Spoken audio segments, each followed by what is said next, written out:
মাত্র 24,000 টাকা দামের এই স্মার্টফোনটার মধ্যে প্রসেসর হিসেবে থাকছে মিডিয়াটেক ডাইমেনসিটি 7400 চিপ 6.67 ইঞ্চির একটা POLED ডিসপ্লে, যেটা 1 বিলিয়ন কালার সাপোর্ট করে। আর ডিসপ্লের চারপাশে চিন বেজেলটা দেখেন যে কতটা নেরো, সামনে থেকে দেখে অনেক বেশি প্রিমিয়াম লাগে। ডুয়েল ক্যামেরা সেটআপ পাচ্ছেন, আর এটার মধ্যে 6720 mAh এর একটা বিশাল ব্যাটারি থাকছে। কথা বলছিলাম Motorola G86 পাওয়ার এই স্মার্টফোনটাকে নিয়ে, এবং এইটা 24,000 টাকা বাজেটে প্রচুর পরিমাণে হাইপ অলরেডি মার্কেটে ক্রিয়েট করে ফেলেছে।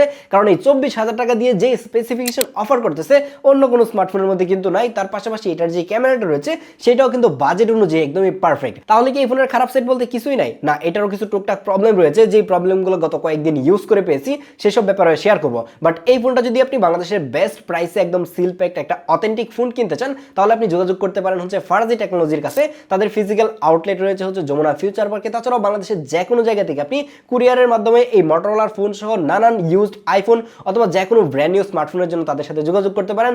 আর আপনি যদি চান তাহলে তাদের ফেসবুকে একটা নক করতে পারেন যে কোনো ফোনের প্রাইস জানার জন্য। আর হোয়াটসঅ্যাপ নাম্বারটাও আমি ভিডিও নিচে ডেসক্রিপশনে অ্যাড করে রাখবো, যে কোনো স্মার্টফোনের প্রাইস জানতে পারেন অথবা কিনতে পারেন। তাদের ব্যাপারে সকল কিছু ডিটেল থাকছে ভিডিও নিচে ডেসক্রিপশন বক্সে। ওকে, শুরুতেই কথা বলা যাক Motorola G86 পাওয়ার এই ফোনটার ডিজাইন নিয়ে। Motorola স্মার্টফোনের ডিজাইনগুলো যদি আপনি দেখেন তাহলে দেখবেন যে অলমোস্ট সিমিলার ডিজাইন কিন্তু প্রত্যেকটা ফোনের মধ্যেই থাকে। বাট এই ফোনটার ডিজাইনের মধ্যে কোনো ইউনিক কিছু না থাকলেও আপনি যখন এই ফোনটাকে প্রথম অবস্থায় হাতে নেবেন তখন আপনি ফিল করতে পারবেন যে আপনি খুবই প্রিমিয়াম একটা স্মার্টফোন হাতে নিয়েছেন। কারণ এই 24,000 টাকা বাজেটে এরকম সলিড বিল কোয়ালিটির স্মার্টফোন খুব বেশি একটা পাওয়া যায় না। এই বাজেটের ফোনগুলো হাতে নিতেই কেমন যেন একটু চিপ ফিল হয়, বিল কোয়ালিটি আহামরি ভালো হয় না। অফিসিয়াল যে স্মার্টফোনগুলো অনেক বেশি ডিউরেবল বানায় সেগুলো হাতে নিতে খুব একটা প্রিমিয়াম লাগে না, কিন্তু এটা হাতে নিতে অনেক বেশি প্রিমিয়াম লাগছিল। বাট প্রিমিয়াম লাগলেও কিন্তু সম্পূর্ণ ফোনটাই প্লাস্টিক বিল্ডের। তার পাশাপাশি এর ব্যাক সাইডে একটা বিগান লেদার কিংবা আর্টিফিশিয়াল লেদার টাইপের কিছু একটা দিয়েছে, এবং এই আর্টিফিশিয়াল লেদারটাই কিন্তু প্রত্যেকটা স্মার্টফোনের মধ্যে Motorola অ্যাপ্লাই করে। যেই জিনিসটা আমার কাছে ভালো লাগে না, কারণ এটার মধ্যে খুব দ্রুতই ডাস্ট জমে যায় এবং সেই ডাস্ট কিন্তু ইজিলি উঠানো যায় না। বাট আপনি যদি চান তাহলে সাবান অথবা ডিটারজেন্ট দিয়ে চাইলে ধুইতে পারবেন, কারণ এটার মধ্যে IP69 এবং IP68 এর ওয়াটার অ্যান্ড ডাস্ট রেজিস্ট্যান্ট রয়েছে। পানি নিচে গিয়ে চাইলে টুকটাক ছবি টবিও কিন্তু তুলতে পারবেন। এটা বটমের দিকে যদি আসেন তাহলে প্রথমেই পেয়ে যাবেন main microphone type C port এবং মেইন স্পিকার গ্রিল, এবং এটার মধ্যে কিন্তু স্টেরিও স্পিকার ইউজ করা হয়েছে। এর বটমের স্পিকারটা এবং এয়ার স্পিকারটা দুইটা মিলে একটা স্টেরিও এক্সপিরিয়েন্স দেয়, এবং এটা কিন্তু ডলবি ভিশন সাপোর্ট করে। এই বাজেটের স্মার্টফোন থেকে এত ভালো সাউন্ড কোয়ালিটি পাবো আমি চিন্তাও করি নাই। এটা দিয়ে আমি প্রচুর পরিমাণে মিউজিক শুনছি। এটা সাউন্ড কোয়ালিটি ভাই অন্য লেভেলের ছিল। রাইট সাইডে থাকছে পাওয়ার বাটন এবং ভলিউম রকার, যেগুলোর পজিশন একটু উপরের দিকে ছিল, আর একটু নিচের দিকে থাকলে খুব ইজিলি রিচ করা যেত। আর লেফট সাইডে থাকছে সিম ট্রে, যেটা হচ্ছে হাইব্রিড সিম কার্ড স্লট, যেখানে আপনি চাইলে দুইটা সিম কার্ড অথবা একটা সিম অথবা একটা মেমোরি ইউজ করতে পারবেন। এই জায়গায় যদি দুইটা সিমের পাশাপাশি একটা মেমোরি কার্ড ইউজ করা যেত তাহলে আরো বেশি ভালো হতো। বাট ম্যাক্সিমাম ফোনগুলোর মধ্যে এখন হাইব্রিড সিম কার্ড স্লটটাই কিন্তু বেশি থাকে। ভিডিও শুরুতে যেটা বলছিলাম, এটার মধ্যে একটা 6.67 ইঞ্চির POLED ডিসপ্লে ইউজ করা হয়েছে, এবং এই ডিসপ্লেটা 1 বিলিয়ন কালার সাপোর্ট করে। তার মানে হচ্ছে এটা একটা 10 বিট প্যানেল। এত বেশি কালারফুল এবং ভিভিড একটা ডিসপ্লে এত কম বাজেটে পাবো আমি চিন্তাও করি নাই। এই ডিসপ্লেটাকে আপনি যদি স্যামসাং এর সুপার অ্যামোলেড কিংবা ডাইনামিক অ্যামোলেডের সাথে সাইড বাই সাইড রাখেন তখন বুঝতে পারবেন যে একটা বাজেট রেঞ্জের ডিসপ্লে কতটা কালারফুল হতে পারে, এবং এইটার মধ্যে আপনি মুভি দেখেন কিংবা গেম খেলেন ভাই অন্য লেভেলের একটা এক্সপিরিয়েন্স পাবেন। এই ডিসপ্লেটা HDR10+ সাপোর্ট করে, এবং এটার পিক ব্রাইটনেস কিন্তু 4500 নিটস, যার কারণে ডিরেক্ট সানলাইটে যদি আপনি আউটডোরেও ইউজ করেন ব্রাইটনেস নিয়ে কোনো অবস্থাতেই প্রবলেম ফেস করবেন না, একদমই জকজকা চকচকা দেখা যায়। ডিসপ্লের চারপাশে চিন বেজেলটাও অনেক বেশি ন্যারো ছিল, যদিও কিনা টপ সাইডের যে কর্নারগুলো রয়েছে সেইগুলোর বেজেলটা একটু মোটা মনে হচ্ছে। তাছাড়া ওভারঅল একদমই পারফেক্ট, সামনে থেকে দেখে অনেক বেশি প্রিমিয়াম লাগে। হাতে নিলে মনে হয় যে ভাই একটা ডিসপ্লে ধরে বসে আছি। সামনে থেকে দেখে একবারের জন্য ফিল হয় না যে এটা একটা 24,000 টাকা দামের বাজেট রেঞ্জের স্মার্টফোন। হ্যাঁ, 24,000 টাকাকে এখন বাজেট রেঞ্জই বলা চলে, কারণ যে মিড বাজেটের যে ফোনগুলো পাওয়া যায় 40 কিংবা 50,000 টাকা দিয়ে, সেই ফোনগুলোর ডিসপ্লের বেজেলও দেখা যাচ্ছে যে মাঝে মাঝে এটা থেকেও মোটা হয়ে থাকে। লাইক গুগল পিক্সেল 9a অথবা 10a যে ফোনগুলো রয়েছে সেগুলোর বেজেল দেখলে তো মনে হয় যে ভাই কুমায় চলে যায়, এরকম একটা অবস্থা। সেই জায়গায় বাজেট অনুযায়ী এটার ডিসপ্লেটা ছিল অস্থির লেভেলের। আর এই ডিসপ্লেটাকে প্রোটেকশন দিচ্ছে কর্নিং গরিলা গ্লাস 7i, যার কারণে কিন্তু খুবই শক্তপোক্ত, হাত থেকে পড়ে গেলে ভেঙে যাওয়ার চান্স অনেকটাই কম।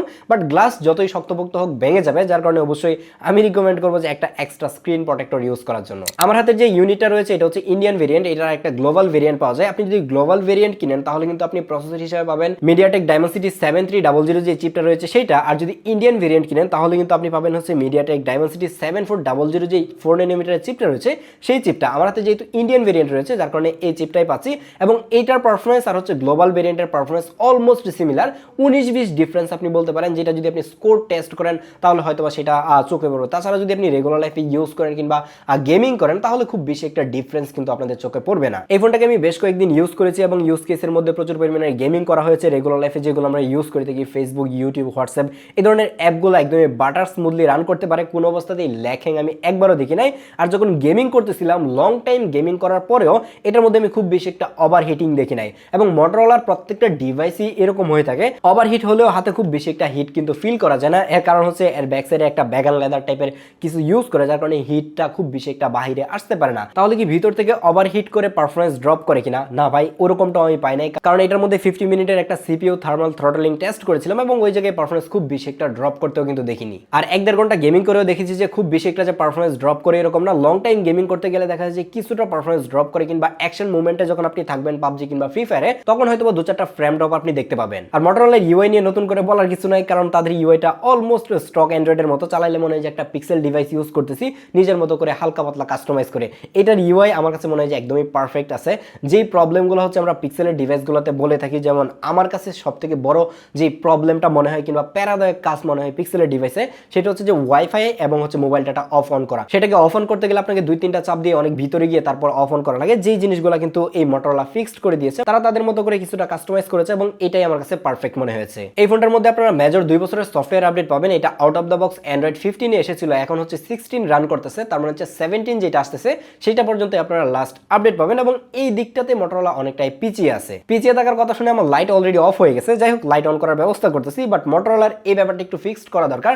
যে জায়গায় অন্যান্য ফোনগুলো এখন 7 বছর কিংবা 5 বছরের সফটওয়্যার আপডেট দিচ্ছে, আইফোন তো কয়েকদিন আগে 13 বছর পুরাতন ফোনের মধ্যে হচ্ছে যে সফটওয়্যার আপডেট দিয়েছে। তো সেই জায়গায় মোটরোলা এই দিকটাতে অনেকটাই পিছিয়ে আছে। মোটরোলার অ্যাটলিস্ট 4 থেকে 5 বছর কিন্তু মেজর সফটওয়্যার আপডেট দেওয়া উচিত। নাও কথা বলা যাক এটার ক্যামেরা নিয়ে। ব্যাক সাইডে দেখে মনে হয় যে 4টা ক্যামেরা ইউজ করা হয়েছে, কিন্তু না ভাই, এই জায়গায় মাত্র 2টা কাজের ক্যামেরা থাকছে। একটা ডেপথ সেন্সর বা হাবিজাবি কি দিচ্ছে এটা মোটরোলা হয়তো ঠিকঠাক জানে না, এগুলো এখন ম্যাক্সিমাম ফোনগুলাই দিয়ে থাকে। এই জায়গায় মেইন লেন্স হিসেবে পাচ্ছেন একটা 50 মেগাপিক্সেলের ক্যামেরা এবং তার পাশে একটা 8 মেগাপিক্সেলের আলট্রা ওয়াইড ক্যামেরা ইউজ করা হয়েছে। এবং এই বাজেটের ক্যামেরা সেটআপটা এরকমই নরমালি হয়ে থাকে, বাট সিএমএফ ফোন 2 প্রোর মধ্যে একটা স্পেশাল কিছু পাচ্ছেন, সেটা হচ্ছে একটা 2x টেলিফোটো লেন্স দেওয়া হয়েছে এবং সেটা আবার 50 মেগাপিক্সেলের, যার কারণে ক্যামেরার দিক দিয়ে ওইটা অনেকটাই এগিয়ে থাকে। বাই দ্য ওয়ে, খুব শীঘ্রই কিন্তু আমাদের চ্যানেলে মোটরোলা G86 পাওয়ার এই ফোনটার সাথে একটা কম্পারিজন ভিডিও আসতে যাচ্ছে সিএমএফ ফোন 2 এর সাথে। সেটা দেখার জন্য আমাদেরকে একটু সাবস্ক্রাইব করে রাখতে পারেন, যাতে করে আপনি 25,000 টাকা বাজেটে কোনো ফোন কিনতে গেলে আপনার জন্য আর একটু ইজি হয়। যাই হোক, এটার মেইন লেন্সের ছবিগুলো একটু দেখেন যে খুবই শার্প এবং ডিটেল পিকচার কিন্তু ক্যাপচার করতে পারতেছে এবং ডাইনামিক রেঞ্জটাও মোটামুটি ভালোই ছিল। মোটামুটি বলার কারণ হচ্ছে যে এটার ডাইনামিক রেঞ্জটা আরেকটু ভালো হতে পারতো, কারণ হচ্ছে অনেক সময় দেখা যায় যে একটু হাইলাইটগুলোকে বেশি ওভার এক্সপোজড করে ফেলে, আর যে শ্যাডো এরিয়াগুলো রয়েছে সেগুলোকে একটু কন্ট্রাস্ট বাড়িয়ে দিয়ে ডার্ক করে ফেলে, যার কারণে শ্যাডো এরিয়ার ডিটেলগুলো অনেক সময় হারিয়ে যাচ্ছিল। মাঝে মাঝে দেখলাম যে একটু মুভমেন্টের মধ্যে যদি ফার্স্ট ছবি তুলতে যাই সেই ছবিগুলো ব্লার হয়ে যাচ্ছিল। আর মোটরোলার ক্যামেরার অ্যাপটা নিয়ে বরাবরই কমপ্লেন করে থাকি যে এটা ইউ এর মধ্যে কিছুটা ল্যাগ করে। যেমন হচ্ছে আপনি যখন মেইন লেন্স থেকে আলট্রা ওয়াইডে শিফট করবেন অথবা একটা মোড থেকে আরেকটা মোডে যাবেন, লাইক ফটো মোড থেকে আপনি পোর্ট্রেট কিংবা ভিডিও মোডে যাবেন, তখন মনে হবে যে একটু ল্যাগ করতেছে। এই প্রবলেমটা মোটরোলার ফোনগুলোতে বহু বছর ধরে হয়ে আসতেছে, কেন জানি এখনো মোটরোলা এটা ফিক্সড করতেছে না।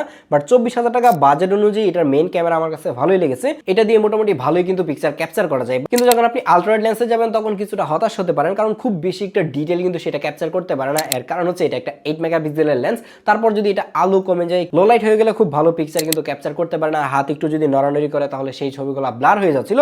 এটা দিয়ে প্রপার লাইট কন্ডিশনে যদি আপনি শক্ত হাতে ছবি তোলেন তাহলে ভালো আউটপুট কিন্তু বের করে আনা সম্ভব। কিন্তু মেইন ক্যামেরা নিয়ে খুব একটা কমপ্লেন করার সুযোগ নাই, কারণ এটার মধ্যে আপনি 4K তে ভিডিও রেকর্ড করতে পারবেন এবং এটা আপ টু 4K 60 fps। দেন যদি আপনি পোর্ট্রেট মোডে যান তখন আপনি কিছুটা হতাশ হবেন, কারণ এই জায়গায় শুধুমাত্র 1x এই আপনি পোর্ট্রেট ফটোগ্রাফি করতে পারবেন। এই বাজারের প্রত্যেকটা ফোনের মধ্যে দেখা যায় যে ডিজিটাল 2x জুম পর্যন্ত থাকে, বাট এটার মধ্যে আপনি সেই অপশনটাও পাচ্ছেন না, আপনাকে 1x এই থাকতে হবে এবং 1x এর পিকচারগুলো আহামরি ভালো হয় না। কিন্তু এটার এজ ডিটেক্ট কিংবা শার্পনেস ডিটেল মোটামুটি ভালোই ছিল, কিন্তু এটার মধ্যে যদি ডিজিটালি অ্যাটলিস্ট 2x জুম করে পোর্ট্রেট পিকচারগুলো তোলা যেত তাহলে ফেসের ডাইমেনশন থেকে শুরু করে সেই পিকচারটা দেখতে একটু বেশি সুন্দর লাগতো। কিছু স্যাম্পল আমি দিয়ে দিচ্ছি, তাহলে বুঝতে পারবেন যে আসলে এই G86 পাওয়ার দিয়ে আপনি কেমন ফটোগ্রাফি করতে পারেন, কিংবা আপনি যদি পোর্ট্রেট ফটোগ্রাফি করতে চান তাহলে কেমন লেভেলের আউটপুট পাবেন। এটা নিয়ে আমি কিছুটা হতাশ, আর একটু বেটার আমরা আশা করেছিলাম। আর এর ফ্রন্টে থাকছে একটা 32 মেগাপিক্সেলের সেলফি ক্যামেরা এবং এটা দিয়ে সুন্দর সুন্দর সেলফি তোলা যাচ্ছিল। বাট প্রবলেম যেটা সেটা হচ্ছে যে ছবিটা মাঝে মাঝে কেমন যেন একটু ফ্যাকাশে টাইপের করে দিচ্ছিল, মানে খুব একুরেটলি কালারটা ক্যাপচার করতে পারে না। অনেক সময় দেখা যাচ্ছে যে প্রপার লাইট কন্ডিশনে যদি মানে একদমই ডিরেক্ট সানলাইটে গিয়ে ছবি তোলেন সেই ছবিগুলো একটু লাল হয়ে যাচ্ছিল, আবার একটু যখন আপনি শ্যাডো এরিয়াতে ছবি তুলবেন সেই ছবিগুলো একটু বেশি কোল্টন করে ফেলতেছিল। আমার কাছে কেন জানি মনে হচ্ছিল যে এটার হোয়াইট ব্যালেন্সটা ঠিকঠাক কন্ট্রোল করতে না পারার কারণে হচ্ছে যে কালারটা এরকম চেঞ্জ হয়ে যাচ্ছিল। কিন্তু ওভারঅল বাজেট অনুযায়ী এটা সেলফি ক্যামেরা কিন্তু ভালোই ছিল। এই ফোনের মডেল শুনে হয়তো বুঝতেই পারতেছেন যে এটা ব্যাটারি সেন্ট্রিক একটা ফোন, কারণ এটার মধ্যে 6720 mAh এর একটা ব্যাটারি দেওয়া হয়েছে এবং এই ব্যাটারি দিয়ে এই ফোন আপনাকে 2.5 দিনের মতো ব্যাটারি ব্যাকআপ দিতে সক্ষম যদি আপনি সেকেন্ডারি ফোন হিসেবে ইউজ করেন। বাট যদি আপনি প্রাইমারি ডিভাইস হিসেবে ইউজ করেন তাহলেও আপনি এটা থেকে কিন্তু 1.5 দিনের মতো ব্যাটারি ব্যাকআপ পাবেন। আর এর বক্সের মধ্যে কিন্তু একটা 33 ওয়াটের ফাস্ট চার্জার রয়েছে, যেটা দিয়ে খুব দ্রুত কিন্তু এই ফোনটাকে চার্জও করে ফেলা যায়। ব্যাটারি ব্যাকআপ নিয়ে নতুন করে কিছু বলতে চাই না, আমি এটা কি ইউজ করে দেখলাম যে এটার স্ক্রিন অন টাইম এভারেজে 8 থেকে 10 ঘন্টার মতো ছিল, যেটা অনেক অনেক বেশি, যার কারণে ব্যাটারি ব্যাকআপ নিয়ে টেনশন করার কিছু নাই। এখন ফাইনালি কথা হচ্ছে যে আপনি 24,000 টাকা বাজেটে এই ফোনটা কিনবেন কিনা। আপনি যদি এমন একজন ইউজার হন যে প্রচুর পরিমাণে মুভি টুভি মোবাইলে দেখে থাকেন অথবা সোশ্যাল মিডিয়াতে প্রচুর টাইম খরচ করেন, তাদের জন্য এটা একটা পারফেক্ট ফোন। কারণ হচ্ছে এটার ডিসপ্লেটা ভাই মাখন লেভেলের ছিল, তার পাশাপাশি ব্যাটারি ব্যাকআপটাও যেহেতু লম্বা পাবেন, লম্বা সময় ধরে আপনি এই ফোনটাকে ইউজ করতে পারবেন, ওভারহিট নিয়েও খুব একটা প্যারা খাবেন না। আর এই 24-25,000 টাকা বাজেটে CMA ফোন 2 প্রোটাও খুবই জনপ্রিয় একটা ফোন, এবং ওইটাও আপনারা কিনতে চান, ওইটার ফুল রিভিউ আমাদের চ্যানেলে অলরেডি পাবলিক হয়ে গেছে, এবং এইটার সাথে খুব শীঘ্রই একটা কম্পারিজনও কিন্তু আসতে যাচ্ছে, যার জন্য আমাদেরকে সাবস্ক্রাইব করে রাখতে পারেন সেই কম্পেয়ার ভিডিওটা দেখার জন্য। আল্লাহ হাফেজ।